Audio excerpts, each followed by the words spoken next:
ಸಿಹಿಮೊಗ್ಗೆ ಸುದ್ದಿಗೆ ಸ್ವಾಗತ. ಇಂದಿನ ಪ್ರಮುಖ ಸುದ್ದಿ. ಶಿವಮೊಗ್ಗ ಜಿಲ್ಲೆಯಲ್ಲಿನ ಶಾಂತಿ ಹಾಗೂ ಸೌಹಾರ್ದ ಕಾಪಾಡುವ ನಿಟ್ಟಿನಲ್ಲಿ social democratic party of India SDPI ಜಿಲ್ಲಾ ಸಮಿತಿ ವತಿಯಿಂದ ಇಂದು ಜಿಲ್ಲಾ ಪೊಲೀಸ್ ಅಧೀಕ್ಷಕರಿಗೆ ಮನವಿ ಸಲ್ಲಿಸಲಾಯಿತು.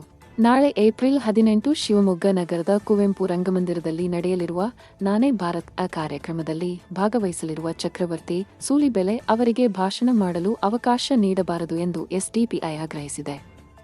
ಸೂಲಿಬೆಲೆ ವಿರುದ್ಧ ವಿವಿಧ ಜಿಲ್ಲೆಗಳಲ್ಲಿ ಕೋಮು ಪ್ರಚೋದನಕಾರಿ ಭಾಷಣಗಳ ಆರೋಪಗಳಿದ್ದು, ಕೆಲವು ಕಡೆಗಳಲ್ಲಿ ನಿರ್ಬಂಧಕ್ಕೂ ಒಳಗಾಗಿರುವ ಹಿನ್ನೆಲೆಯಲ್ಲಿ ಶಿವಮೊಗ್ಗದಲ್ಲಿ ಶಾಂತಿ ಕಾಪಾಡಲು ಮುನ್ನೆಚ್ಚರಿಕಾ ಕ್ರಮವಾಗಿ ಅವರ ಭಾಷಣಕ್ಕೆ ತಡೆ ಹೇರಬೇಕು ಎಂದು ಮನವಿಯಲ್ಲಿ ಉಲ್ಲೇಖಿಸಲಾಗಿದೆ. ಈ ವೇಳೆ ಎಸ್ಡಿಪಿಐ ಜಿಲ್ಲಾ ಅಧ್ಯಕ್ಷ ಜಿಲಾನ್ ರಜಾ ಖಾನ್, ಜಿಲ್ಲಾ ಪ್ರಧಾನ ಕಾರ್ಯದರ್ಶಿಗಳಾದ ಇಮ್ರಾನ್ ಜಮೀರ್, ಸಮಿತಿ ಸದಸ್ಯರಾದ ಕಲೀಂ ಇಸಾಕ್ ಹಾಗೂ ನಗರ ಕಾರ್ಯದರ್ಶಿ ಸಜೀಲ್, ನಗರ ಸಮಿತಿಯ ಹಬೀಬ್ ಸೇರಿದಂತೆ ಹಲವರು ಉಪಸ್ಥಿತರಿದ್ದರು.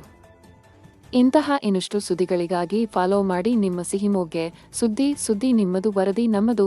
ಸುದ್ದಿ ಹಾಗೂ ಜಾಹೀರಾತಿಗಾಗಿ ಸಂಪರ್ಕಿಸಿ. ನಿಮ್ಮ ಬೆಂಬಲ ನಮಗೆ ಪ್ರೋತ್ಸಾಹಧನ.